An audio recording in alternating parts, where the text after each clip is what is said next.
మనకు దూరంగా ఉంటున్నామంటూ స్టేట్మెంట్ ఇచ్చారు. ఆ సంఘం మాత్రం మిగతా అన్ని సంఘాలైతే ప్రస్తుతం బంద్ లో పాల్గొంటున్నాయి.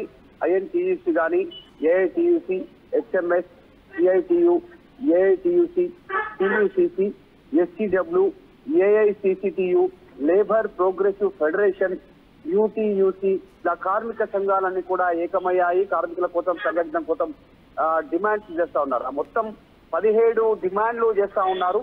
దాంట్లో ప్రధానమైనటువంటి డిమాండ్లలో ప్రభుత్వ రంగ సంస్థలలో ఉద్యోగ నియామకాలు, వేతనాల పెంపు పట్ల నిర్లక్ష్య ధోరణిని నిరసిస్తూ నిరుద్యోగ కార్మిక భద్రత పైన ఒక కార్యాచరణ కోసం డిమాండ్ చేస్తా ఉన్నాయి.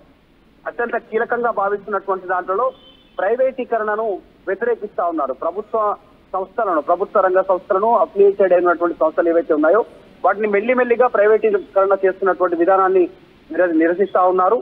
దీనికి సంబంధించినటువంటి పాటు వర్కింగ్ హవర్స్ ను పెంచుతున్నటువంటి విధానం, దీనివల్ల పనిభారం పడుతుంది, కుటుంబానికి దూరం అవ్వడము, ఆరోగ్యం సహకరించకపోవడము, ఇదంతా కూడా ఇది పెద్ద ఎత్తున భారం పడేటువంటి అవకాశం ఉంది. కార్మికులను అణిచివేసేటువంటి కార్యక్రమం కింద ఫ్యూచర్ లో కార్పొరేట్ సంస్థలు నిర్ణయాలు ఏకపక్షంగా నిర్ణయాలు తీసుకునేటువంటి అవకాశం ఉంటుంది అనేటువంటి వీళ్ళంతా బంద్కు పిలుపునిస్తా ఉన్నారు. ఒకటే కాదు, అసలు ఏ రంగాలపైన దీనిపైన ప్రభావం పడే అవకాశం ఉందనేటువంటి బ్యాంకింగ్, తర్వాత ఫైనాన్షియల్, పోస్టల్, బొగ్గు గనులు కానీ, పరిశ్రమలు, తర్వాత ఇవన్నీ కూడా ప్రభావం పడేటువంటి దాంట్లో కోట్ల మంది కార్మికులు ఈ రంగాలలో పనిచేస్తా ఉన్నారు. ఒక బొగ్గుకు సంబంధించిన తవ్వకాలకు సంబంధించి చూస్తే సింగరేణి కానీ ఇలాంటి సంస్థలు ఉన్నటువంటి బొగ్గు గనుల్లో తీవ్ర ప్రభావం పడే అవకాశం ఉంది. ఇప్పుడు అదాని కానీ, ఆ తర్వాత అంబానీ కానీ వీళ్ళు డైరెక్ట్ గా బొగ్గు గనులకు సంబంధించినటువంటి టెండర్లు దక్కించుకోవడము, ఆ గనుల లీజులు దక్కించుకోవడంతో వారు చెప్పినటువంటి విధంగా పనులు చేయాల్సినటువంటి పరిస్థితి ఉంటుంది. అది కార్మికుల పైన తీవ్ర ప్రభావం పడే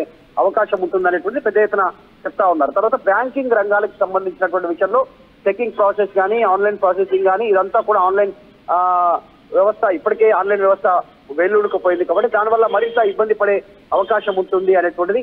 ఇక తర్వాత ఇప్పుడు ఆల్రెడీ తెలంగాణలో ఉన్నటువంటి ఆర్టీసీ లాంటి సంస్థలు కానీ, తర్వాత ట్యాక్సీ కానీ, రైల్వే ఇలాంటి వాటిలో కూడా ప్రైవేటీకరణకు అవకాశం ఇస్తుండడం పెద్ద ఎత్తున నష్టం చేకూరుస్తుంది కార్మికులకు అనేటువంటి డిమాండ్ అయితే చేస్తా ఉన్నారు.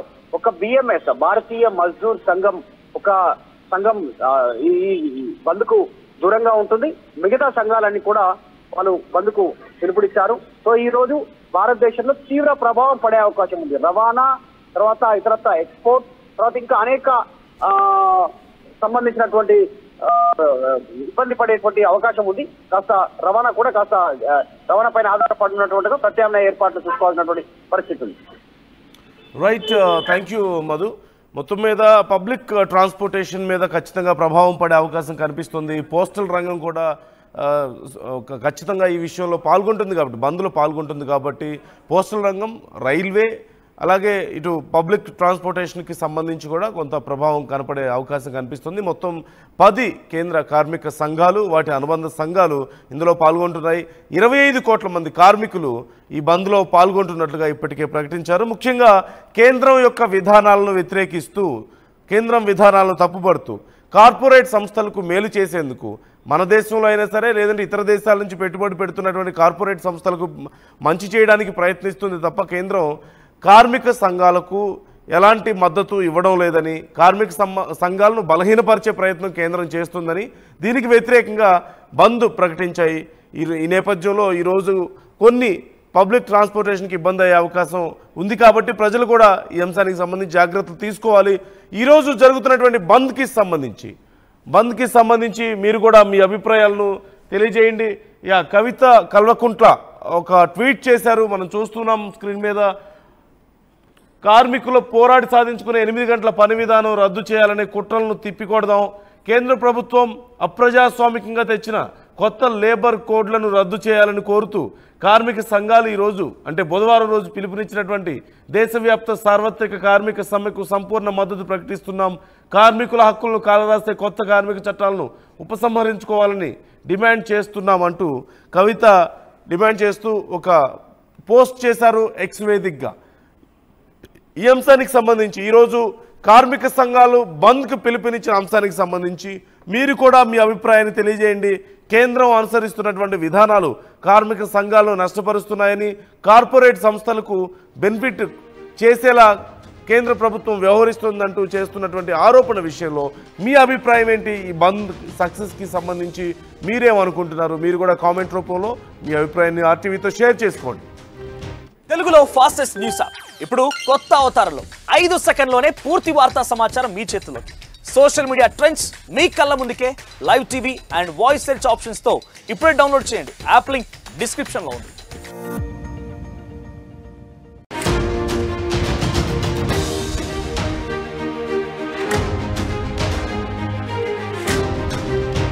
ఇవాళ భారత్ బంద్ కు పిలుపునిచ్చాయి కేంద్ర కార్మిక సంఘాలు. మొత్తం 10 కేంద్ర కార్మిక సంఘాలు, వాటి అనుబంధ సంఘాలు ఈ బంద్లో పాల్గొనబోతున్నాయి. కేంద్ర ప్రభుత్వ కార్మిక రైతు వ్యతిరేక విధానాలపై నిరసన తెలుపబోతున్నాయి.